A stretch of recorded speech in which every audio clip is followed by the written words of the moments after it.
Kaixo, este mismo lunes, día 24, regresa Crossover, el Festival de Series de Donosti con su octava temporada. Gauza asko gertatuko dira, baina laburpen bat nahi, adi.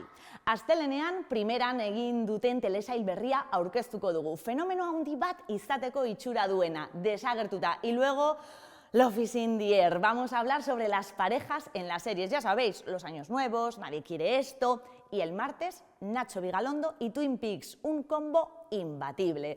Asteazkenean, lehenengo irratia, bai pasako lagunekin. Y luego descubriremos los secretos de la promesa gracias al equipo de la serie. El jueves, doble sesión de series. Primero, La vida breve y después, La caza del solitario.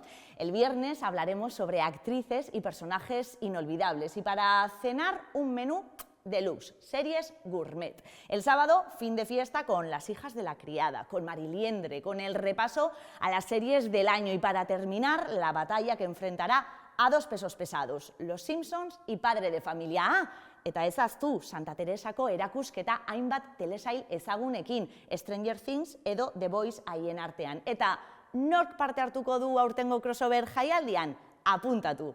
Omar Ayuso, Martin Urrutia, Sonsoles Onega, Carles Porta, Nacho Vigalondo, Arturo Valls, Anega Barain, Diego San José, Xabi Lok eta gehiago. Nun noiz, lasai, programa eta gonbidapenak gure horrian dituzute crossoverseriesfestival.com. Os esperamos en Crossover.